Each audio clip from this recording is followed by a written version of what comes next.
Thomas, first of all, welcome to Chelsea. What does it mean to you to be here? It's hard to explain, honestly. Hard to explain, honestly. Hard to explain. Hard to explain. Hard to explain. Let's not take the piss here. Let's not take the piss here. All jokes aside, Tuchel's made this Chelsea side look kind of scary, to be honest. I mean, he's done such a good job, and in the last 6 games, Chelsea have won 5 of them and only conceded 1 goal, which was an own goal, actually. And you might be wondering how he's done this, and let me trace it back to where it starts, and there's a number of reasons. The first reason is how he treats his players. Let's take Werner for example. Werner, at an all-time low in confidence, was transformed and has put in a lot more effort and has gotten in a lot better positions under the new tactics that Tuchel has employed. Just take a look at how Tuchel speaks about Werner these days. And I'm happy because he put in a lot of effort, hard work against the ball. And so now it was, I think, a big relief, but we saw it coming. Tuchel really knows how to give prop where it's due, and he's doing this. It's boosting Werner's confidence, and no doubt that he's benefiting by Tuchel being there to mentor him properly. While we're speaking about players, Tuchel has also done an immense job with Mateo Kovacic. Kovacic, a player who rarely ever started under Frank Lampard, is now one of Chelsea's best midfielders and is benefiting the team a lot. Tuchel's brought the best out of him as well, and you can see it's benefiting the team with Kovacic proving to be an elite midfielder who is great as a box-to-box. We've spoken about Mateo Kovacic's impact before, haven't we? How good was he tonight? Yeah, I love him. It's very easy. I love him. Can wake the guy up at 3 at night and he will be at Cobham at 3:15 and ready to give everything and ready to listen and ready to play with full energy. You need to calm the guy down in training and that he's not doing too much, and super reliable, totally open, and it's a pleasure to have him. Tuchel is a manager that's experienced and knows how to talk to press, and you can see how classy, cool, and calm he is in his press conferences. He always praises the team, but he always knows, or he expects the players to know, that he wants them to do better. And we have another clean sheet and a deserved win, and okay, that's good. We can still improve. Another thing is that no players are guaranteed a spot under Tuchel. He demands the players to work their hardest in training and picks the team based off of what will work the best and what he sees in training, because he knows that he can't let the players slack, especially that he's come in now. The players have the chance to make a good impression to him, and if they aren't able to do so, they most likely won't play. Right now it's crunch time for the players and they have to give it their all, and Kovacic and Werner, they've gave it their all.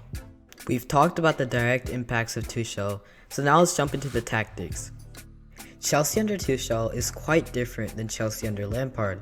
Chelsea under Lampard played a 4-2-3-1 with attacking fullbacks and making it so that the midfielders had to stay quiet back, and Chelsea attacked with mainly 6.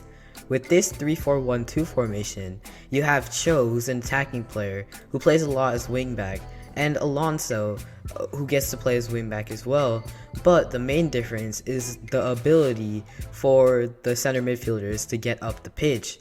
Kovacic and Jorginho are given the ability to go up the pitch, and Kovacic, under Tuchel, has the most freedom he's ever had to get up and roam the pitch and has made many successful dribbles and contributed to the attack. Kovacic, to be honest, has been Chelsea's star player, and he's been unleashed.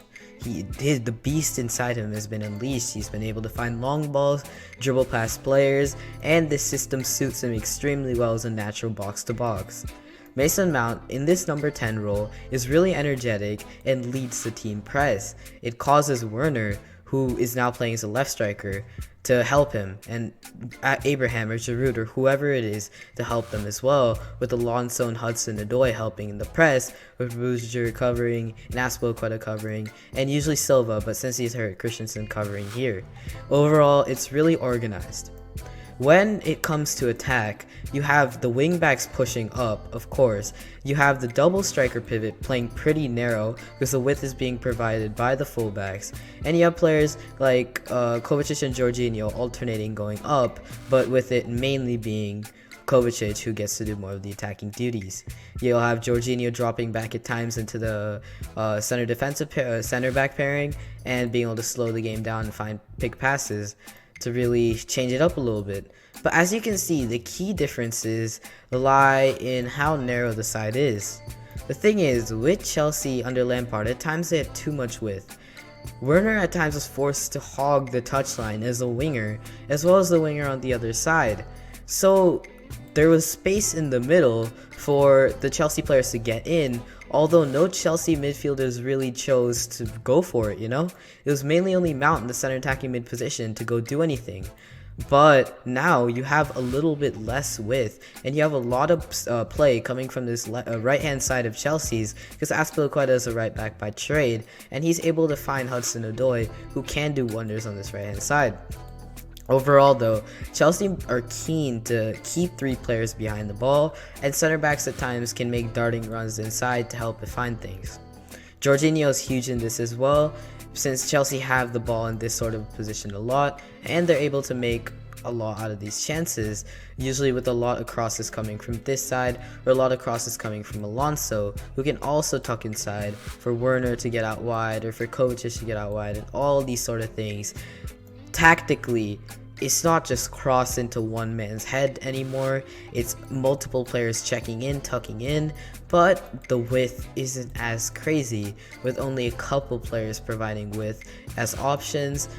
And you know, it isn't just spamming crosses anymore. It's demanding a lot from Kovacic, it's demanding a lot from Jorginho, and it's getting the most out of the players, or the attacking players available, at least in this sort of a system. They're doing it really well, to be fair, so far at Chelsea, and they've been able to create a lot, as they can always create midfield triangles. By midfield triangles, I mean you have 2 double strikers. So when the ball is on the right-hand side per se, you'll have a triangle with Jorginho, Hudson-Odoi, and Abraham. Here you'll have a triangle with Kovacic, Alonso, Werner, along with the fact that Mount can make runs anywhere in this pitch to help things, and Azpilicueta at times will come and help out this right hand side as well. So Chelsea are a little bit unbalanced, to be fair, on the right hand side, and I do have concerns with Jorginho because he does dictate play, but he slows it down. Against better sides, if he's man-marked, he can be completely taken out of the game. I'm not sure about Kovacic, he's been absolutely brilliant just running by players, but of course, if at the moment, my main concerns are if Chelsea's midfield isn't able to perform. I don't think they will either, because it's such a huge part of their system at the moment. The box-to-box is working well attacking. So those are the major tactical differences between Lampard's and Tuchel's side. I think in the long run it will be a lot more effective, but it does demand a lot from the midfielders. If they do burn out or they do play better teams, I honestly think Chelsea could be in trouble. Overall though, it's solid and has worked for now. It's gotten the best out of Werner, who played with Paulsen in a double striker pivot at Leipzig. I want to see what happens of this, because it's a really fascinating, interesting take on a back 3 that is really solid, because the center backs don't really do much other than Azpilicueta. They really just stay back. It's asking a lot of the midfield. Interesting to see how things will look with Conte back in the lineup, but it's looking good so far for Chelsea, and yeah, it'll be interesting. They'll have their first real test against Manchester United, which will be a fun game to watch. So, we're gonna end the video with something special. It would extend the video by 2 minutes if I showed all Werner's misses, but I think just a few will give you the idea. And I miss you, and I miss you, and I miss you, and I miss you, and I miss you, and I miss you, and I miss